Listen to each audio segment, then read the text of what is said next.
Assalamualaikum warahmatullahi wabarakatuh. Perkenalkan, saya Amelia Juanda, NIM 19016004. Pada kesempatan kali ini saya akan membahas materi perkuliahan Morfologi Bahasa Indonesia dengan judul komposisi.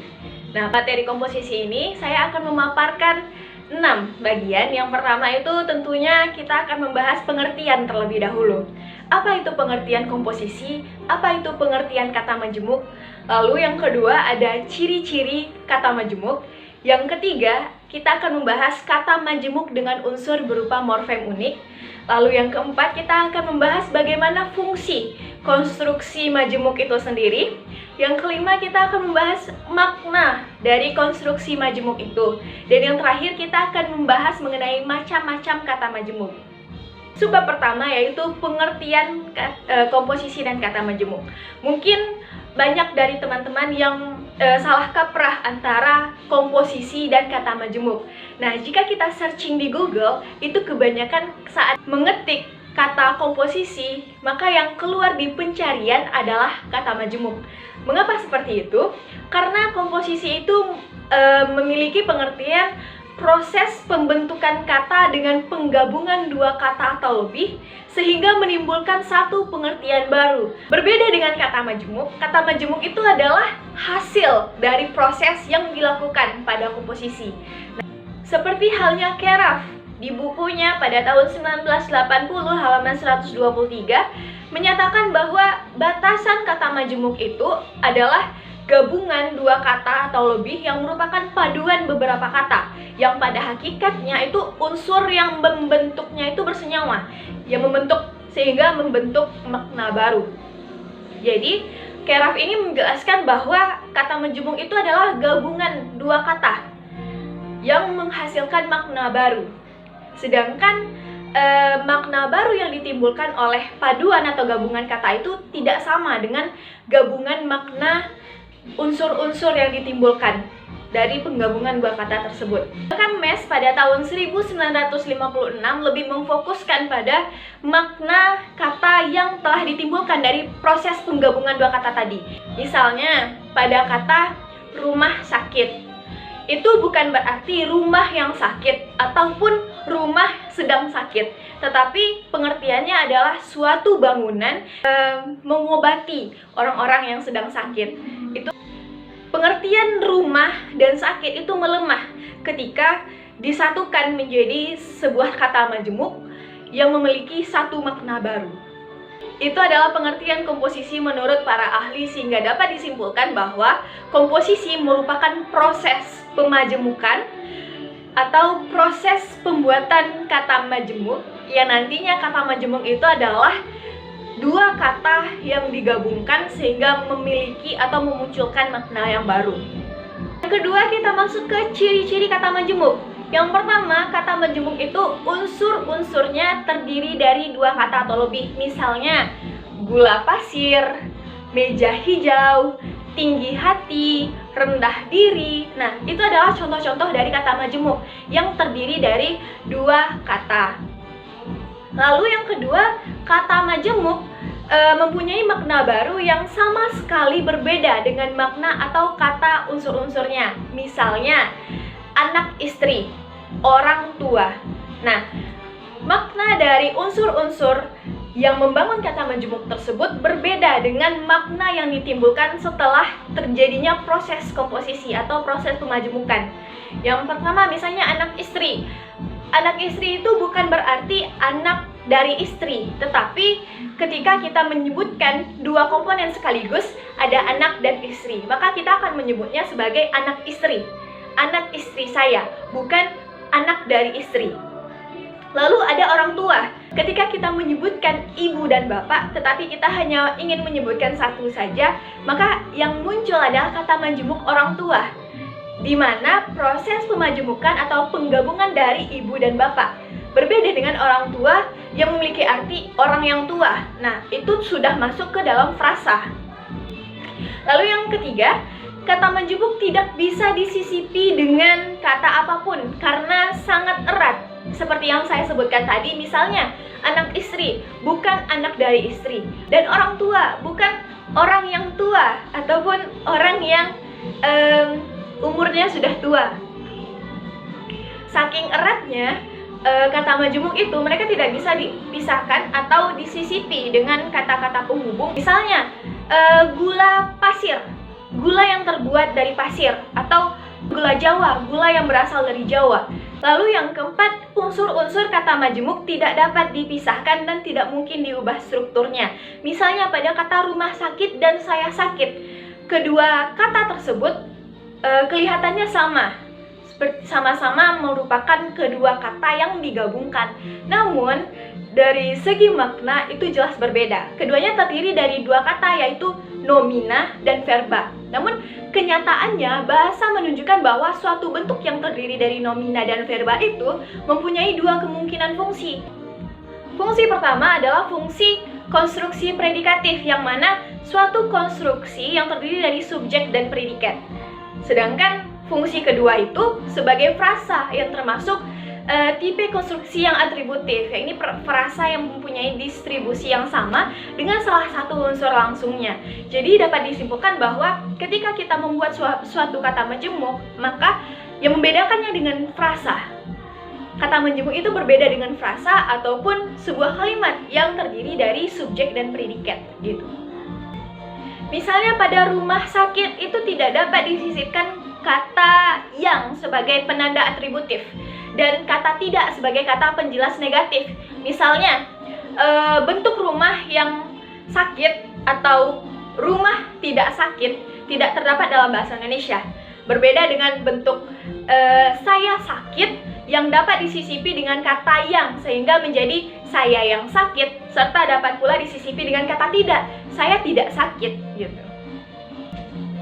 Lalu yang kelima, salah satu atau semua unsur dari kata majemuk itu berupa pokok kata. Nah, kata majemuk ini terdiri dari pokok-pokok kata, bukan dari morfem. Nah, mungkin kita sering mendengar darah juang ataupun lomba renang.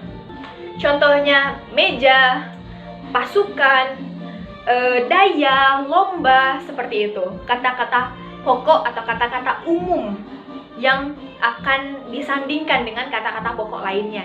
Lalu yang keenam, kata majemuk secara sintaksis diperlakukan sebagai kata. Maksudnya adalah kata majemuk itu dianggap sebagai sebuah kata. Kata majemuk yang terdiri dari dua pokok kata tadi itu dianggapnya satu kata saja. Lalu yang ketujuh, kata majemuk mempunyai valensi sintaksis seperti sebuah kata tertentu. Valensi sintaksis ini berarti bahwa kata itu mempunyai keterkaitan atau memiliki hubungan dengan kata lain atau frasa tertentu atau klausa tertentu, sama lazimnya seperti yang dimiliki oleh sebuah kata. Kemudian dari sudut fungsinya dalam kalimat, kata majemuk dapat menduduki fungsi seperti lazimnya yang diduduki oleh sebuah kata. Misalnya, datang bulan, angkat kaki. Misalnya dalam sebuah kalimat, kamu angkat kaki dari sini. Itu bukan berarti dia ngangkat kakinya, tetapi dia harus pergi dari lingkungan situ atau dari tempat itu. Kata majemuk dengan unsur berupa morfem unik.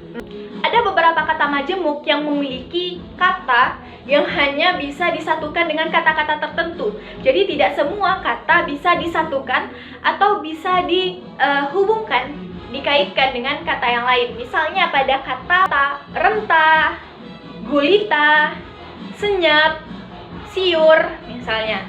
Nah, kata rentah itu hanya bisa disambungkan, kata rentah itu hanya bisa dikaitkan dengan tua. Tua rentah, tidak ada, misalnya kita gunakan kata tempat, rumah rentah, tidak bisa, itu tua rentah artinya lansia.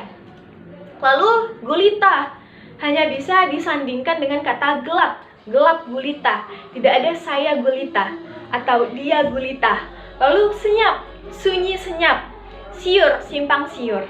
Nah, selanjutnya kita masuk ke fungsi konstruksi majemuk. Fungsi konstruksi majemuk ini lebih terfokus pada ketika kita melakukan proses pemajemukan. Misalnya, saat kita membentuk sebuah kata, pasti kita harus paham apakah itu nomina, verba, ataupun adjektif gitu. Misalnya pada kata majemuk tanah air, tanah merupakan nomina dan air juga merupakan nomina. ketika keduanya digabungkan itu menjadi tanah air. Berbeda halnya dengan kata sepak terjang. Kata sepak dan terjang itu merupakan verba, kata kerja. Tidak sama maknanya ketika telah digabungkan sebagai kata majemuk menjadi sepak terjang. Keduanya itu telah bersifat nomina. Untuk fungsi konstruksi majemuk tadi, kita mampu mengetahui apakah kata tersebut masih memiliki fungsi yang sama. Misalnya tadi kata sepak terjang. Sepak dan terjang memiliki fungsi sebagai kata kerja atau verba. Namun ketika telah dijadikan kata majemuk, keduanya beralih fungsi menjadi nomina atau kata benda, sepak terjang. Lalu selanjutnya ada makna konstruksi majemuk. Nah, sebagaimana kita tahu bahwa kata majemuk ini memiliki kata yang berbeda memiliki makna yang berbeda dari kata sebelumnya. Misalnya pada kata meja hijau, itu bukan maksudnya meja yang berwarna hijau ataupun meja yang disandingkan dengan warna hijau, tetapi artinya adalah pengadilan. Makna kata majemuk pada kelompok pertama itu lepas sama sekali dengan makna kata dasarnya atau makna unsur-unsurnya yang disebut dengan makna absolut.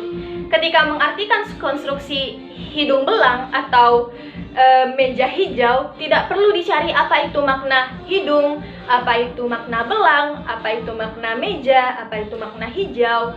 Namun makna hidung belang dan meja hijau itu secara absolut adalah orang yang gampang atau suka tergoda dengan wanita. Namun meja hijau seperti yang saya katakan tadi adalah pengadilan. Kata majemuk kelompok kedua tidak sesulit memahami makna kata majemuk kelompok pertama. Kata majemuk ini masih mengandung unsur bertemu dan berbicara yang masih mengandung unsur yang sama dengan kata majemuk yang telah dibuat.